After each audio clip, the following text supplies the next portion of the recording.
Oh, thanks. You mentioned that the design and function of the human is perfect. And I was just wondering, perfect for what purpose? Perfect for the purpose for which it's been designed. Here's the answer. God designs creatures, all creatures that God designs are perfect for the purpose for which they are designed.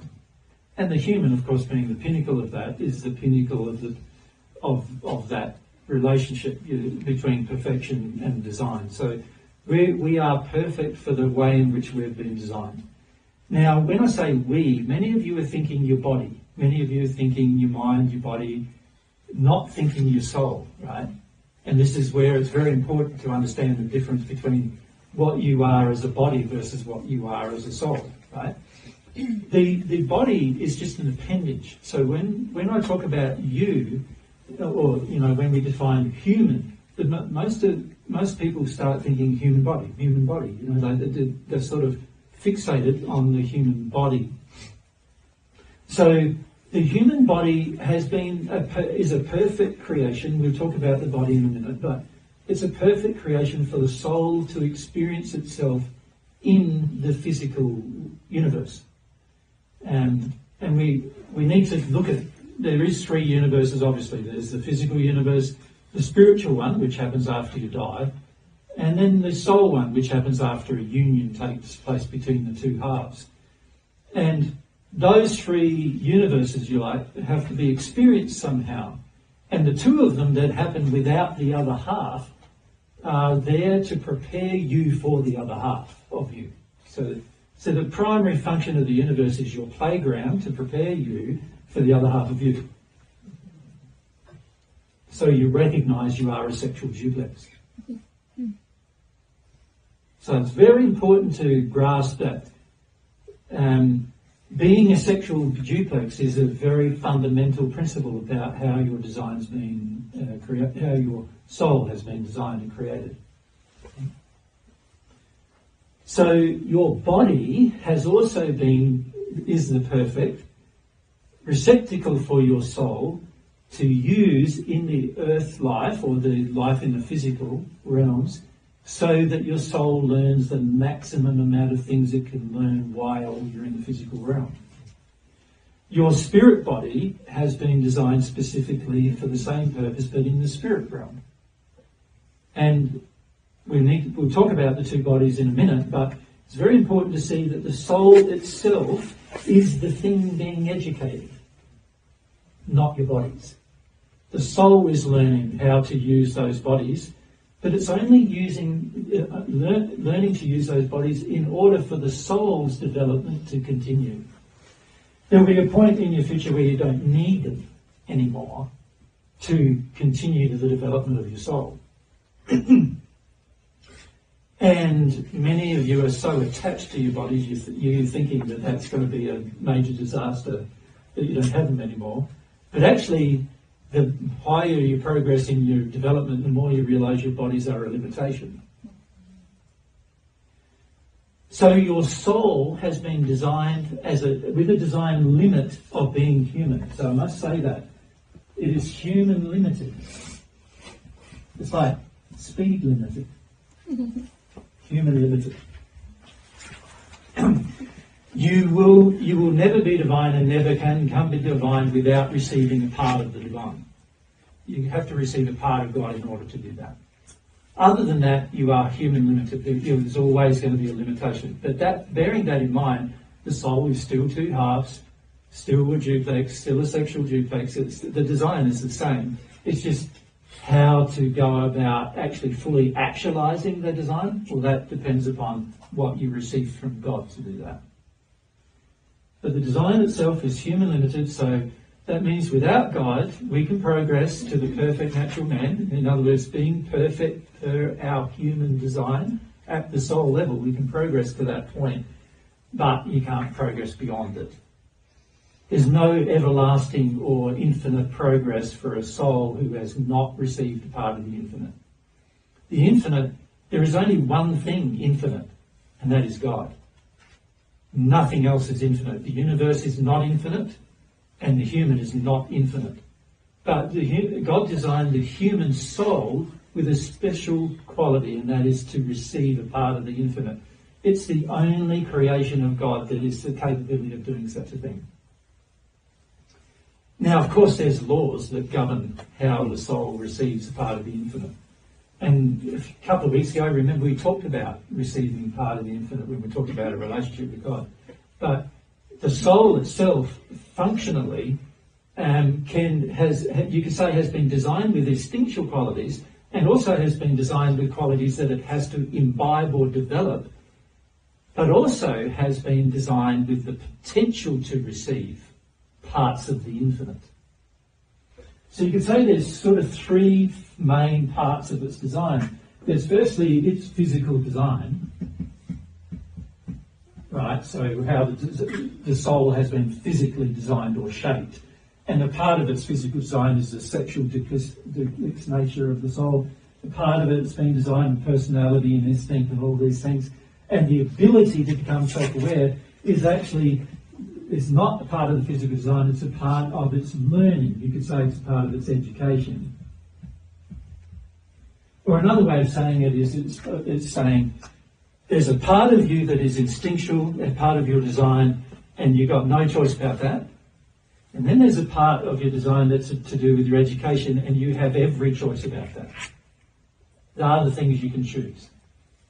And your will, which is a part of one of the things I should write here, your will, your free will has been given free will. Free will meaning that it's able to use its will independent of every other creature, including independent of the Creator. So it's the only creature of God, the only creation of God, that is able to use its will independently of God. All other creatures use their wills, if they have any at all, completely dependently upon God's laws and processes. The human has the ability to break the law, or attempt to, is a better way of saying it, because there's no such thing as actually breaking it. All you can do is attempt it. But you have the will, you have the ability to do that if you wish. Right? So, being such, you can see that there is a part of the soul that is sort of inside of you, and then there's a part of the soul in your education that you develop. And then there's another part of your soul which is the potential. The potential to exceed the human limits is also being designed in the soul. So we have the design of the soul, the instinctual design of the soul that determines how the soul functions. Then we have the parts of your soul that you develop, that you have control over. You have full say over what happens. And then there's the part of the soul that is that is potential. Now, if we look at these three parts, you have no control over that. The design is the design. You can't change that design. There's nothing you can do to make yourself different to how the soul's been designed. You can change that. In other words, you can determine how the soul's going to progress, how it's going to develop. You can control that. You can't control that.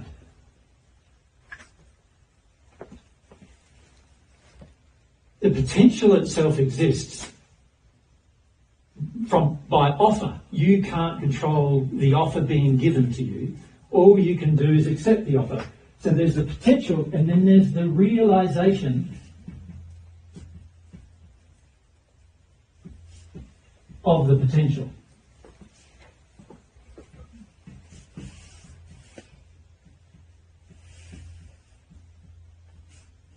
And you control that.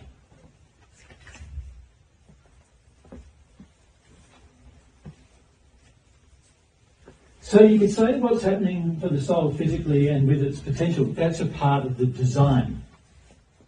Now, by design, the education and the realization of other potentials are also imbued to the soul, but you control what happens with it.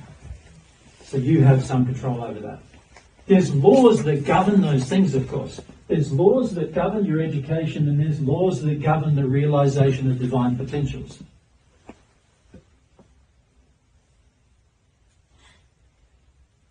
But the potential itself for you to become divine, that's an offer. That's something God offers. You have no control of when God offers it, and you have no control over when God removes it. That's an offer directly given by God to the human soul, and it's given individually. It's not given collectively in the sense that, so the potential is given, but the realisation of potential requires you as an individual to do something in order to realise the potential. I can't do it for you. You must do it for yourself. The same applies to education. I can't educate you. You must do it for yourself. Now, you can attend an education thing like this presentation is an education, but whether you get educated from this event is completely under your control. I have no control over it. I have no control over what you accept and what you reject. I have no control over how much you accept and how much you reject. I have no control over how you feel about what you accept and how you feel about what you reject. I have no control over how fast it happens either. That is completely under your control. Everything, every bit of your education is under your control. The faster you engage the process of learning, the faster you'll grow. But of course, that applies in every area. You've got to engage the process of learning in every area. If you just try to engage the process of learning in your intellect, then of course you're missing out all the other things that you need to be educated about. Your senses, your apparatus of your soul, your instinct, your will, and there's a lot of other apparatus of the soul that you're completely neglecting in that place. And so your development is going to be very slow, right? But if you engage every part of the soul that you possibly can to develop, then naturally your growth is going to speed up because you're absorbing information in lots of different ways, not just with your mind. This is very powerful if you can learn how to do that. So the fundamental design of the soul, being sexually duplex, is that God has control over certain things and you have control over certain things.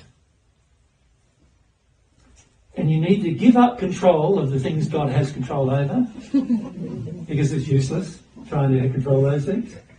And you want to embrace and be responsible for the things you have control over rather than trying to give away responsibility for those things. So in other words, do not give anybody else responsibility for your education. Never do that. Because if you do that, you're now allowing someone else to determine what happens to you. That is only going to result in pain. You can't give up your responsibility for your education. And if you see there is a potential, you're the one who has to embrace that potential. Nobody else can do it for you. There's not going to be any Messiah who comes along into your life and does it for you. You are going to have to do that. You're going to have to embrace the potential if you want it. That's a decision you're going to have to make. So this applies to the sexual duplex soul I'm saying here too. So remember, you're one half of that. So you can see straight away that means you need to embrace your half of that, but also hope and pray and also encourage whenever you meet the other half to help them do the same thing so that you can become one, conscious of yourself being one, right? Which is what you actually are, but just not conscious of. Right? Are there any questions about that?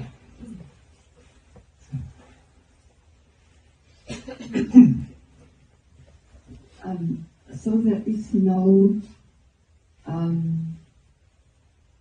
higher spirit or spirit guide which could help us in our education. You used to talk about.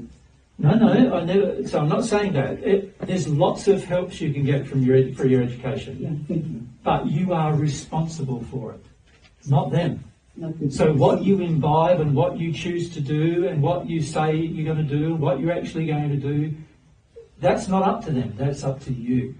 So very important, reader, to see that it's you've really got to see that your education is you want to absorb education from every possible source you have available at your disposal. Yes, any way you can be educated. Many of you don't do this yet, but you want it every way you could possibly be educated. You want to be educated. You want to soak up the education, like you're a constant student. Yeah, I agree with that. Oh, I don't agree with that at all. Yeah, okay. Not at all, no. Yeah, no, I'm so amazed about all the truths you say, and I have experienced other people who have read the Nakamai and other scriptures and say, yeah. Yeah, but I don't agree that you're doing that at all. There's so many limitations you're placing on it for yourself that you're using a tiny little way to educate yourself at the moment, and you'll see this in the future. And the average person does this, and they convince themselves they're doing everything possible when they're doing hardly anything to educate themselves. You're doing hardly anything to educate yourself at the moment. Now, that's a part of humility, recognising that you have done very little to educate yourself, and that mostly your life is caught up with all sorts of other things other than education of yourself, particularly at the soul level, is a very important thing that a person needs to understand before they're going to fully embrace their education. But that being said, there's all sorts of sources from which you can get an education, including spirit sources, of which your guide and your guardian are some of those sources, but none of them are the pinnacle of the sources. God is. Right? So anything that prevents you being educated from God is the most important thing for you to address. Right? So it's very important to understand that education is under your control, but many of you have deluded yourselves into thinking you are educating yourself when hardly you do anything about it at all, and particularly hardly do anything about it emotionally or with your belief systems that are unchanged. Ever since I've met you, for example, your belief systems are unchanged. So that tells me there's no education going on in your belief systems. No education going on your emotions, still much the same as when I've met you. Now, sure, you've had some intellectual education, so that's improved. I see from an intellectual point that you are it, whereas I was doubting it. Oh, you mean I was doubting when I was away from you. Oh, you were doubting that I was Jesus, or yeah. Well, that's pretty normal, really. The average person would doubt that until something's established to prove that to themselves, and until they go through an experience. But that's only a minor part of your education, to recognise who you can talk, who you can listen to. You know, who's wise to listen to versus who isn't wise to listen to is a minor part of your education. Because the real education happens inside of you, like it's changes that must occur inside of the person themselves. And there's nothing, as I said, there's nothing I can do about the changes you make. Only you have control of that. I can't control all that. This is a part of how you've been designed. It's really important to understand this, because if you can understand that there's nothing anybody else can do to change you, then you'll have take a lot more responsibility changing yourself, rather than putting the responsibility on other people to change you. And this is a very important part of, realising what you need to do in your life. So there's people on earth right now, many like Christians, are waiting for Jesus to come. And what do they want? They want him to change them. Right? It is never going to happen that way. And it cannot ever happen that way, because God's given personal responsibility to the human, that they themselves have to be the controller of their own change. Right? So nobody else can change you. You can engage a potential which can change you, but only if that potential is offered. So God might offer you love, but if you have not realised or understood the laws in the process of receiving that love, then fundamentally you won't realise the potential, what's happening with, so fundamentally you'll remain the human. So many of you are remaining the human for that reason. You're remaining the human because you're yet to realise, how do I engage the law that engages the potentials I'm being offered? Makes sense?